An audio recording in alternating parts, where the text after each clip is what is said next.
They are the hardest hit in the war against heroin. Users who get hooked and stuck in a vicious cycle, damaging the lives of those who love them. It's an addiction so devastating. Even a military veteran tells TV5 it's worse than anything he witnessed during wartime. Tonight, the I-Team shows the difficult path to recovery by someone who fought the battle and won. There it goes. Like many working moms, Blaine Adams juggles many titles. Beep, beep, beep. Her proudest, though, mom, one that potentially saved her life. He's funny, he's smart, he's my miracle. 2-year-old Harrison doesn't know it yet, but every bath time, every family outing is like medicine for a woman who 3 years ago was overwhelmed with emotional turmoil. All I wanted was oblivion and escape, you know, because I couldn't stand me. It started with binging on Adderall in college. Before long, she had dropped out, lost her job, and moved on to oxycodone. Her deeply embedded pain spelled out so clearly now, looking back on her childhood. Had she only known, it would lead to years of chasing that escape and eventually finding it with heroin. Just chasing that feeling of being okay with me. In that chase came losing her license, prostituting, and checking into more than a dozen treatment centers.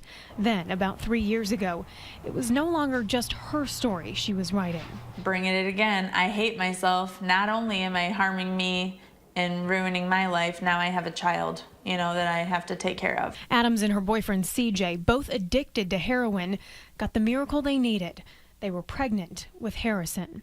She went to Recovery Pathways in Bay City and quit right on the spot, her first step in the lifelong battle of being a recovering addict. We try to train people's brains to release dopamine from normal activities instead of exogenous chemicals.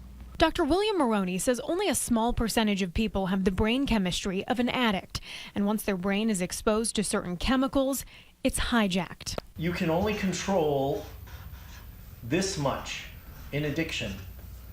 Something happens here and it releases dopamine and it goes over here, and then somebody says, that's good, I need another one. Okay? In order for people to say, I'm not going to push that guy down, steal his wallet, and go buy 4 bags of heroin, the thoughts have to get out here. This is exploding. Heroin's everywhere. In Michigan, heroin death rates have steadily increased since 2012. Many of those from the most recent data in 2014 were in mid-Michigan. Worse yet, the Centers for Disease Control and Prevention reports heroin-related deaths jumped 20% across the U.S. the following year. Dr. Maroney says that's why brutally honest treatment is so vital. Take your medicine, come to counseling, shut up and go to work, pay more attention to your wife, and provide time to your children. Stop hanging out with the guy smoking on the street corner.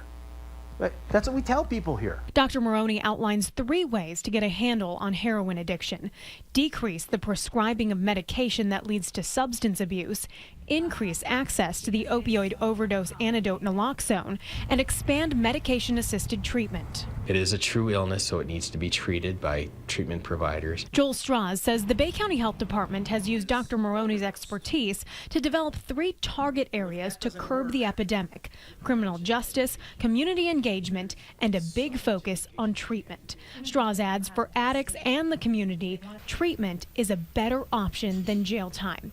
Not only does treatment give addicts a better shot at getting clean, but also outpatient treatment costs taxpayers roughly 1/5 as much as jail time.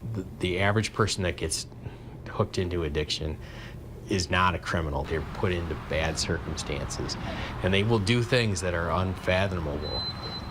But, you know, that's the reason why you need to get them into treatment sooner rather than later.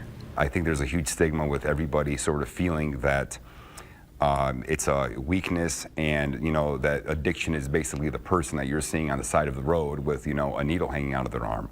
And although part of that is true, what it doesn't touch on is the professionals that are working, the people that have been using for 40-some years. The stigma of addiction, one of the driving forces behind Luca Jubina's documentary, Saginaw Addict. The Saginaw native has seen firsthand how the stigma and silence have worked to destroy families.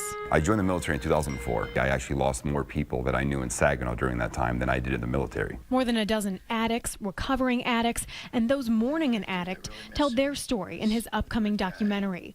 And one of those is Adams. Today, 3 years clean, Adams chases a new high, helping other women as they make their first step toward recovery. It's so rewarding, like when one of my clients lets go of that toxic relationship or gets a job, that's awesome. Or they get a year clean. Holy cow, that's such an accomplishment. Adams admits fighting her addiction is something she battles every day. But through treatment and learning to love herself, she's found healthier ways of coping. Today, I choose to work out or to play with my child or to do something productive. And Adams says getting to this point, getting a job, getting her license back, getting her life back, is all thanks to their little miracle, Harrison. Oh, he's so cute. Adams is going back to school in May to study social work. And if you'd like to learn more about the documentary Saginaw Addict or help support it to reach more people, go to the hot links section of the TV5 homepage.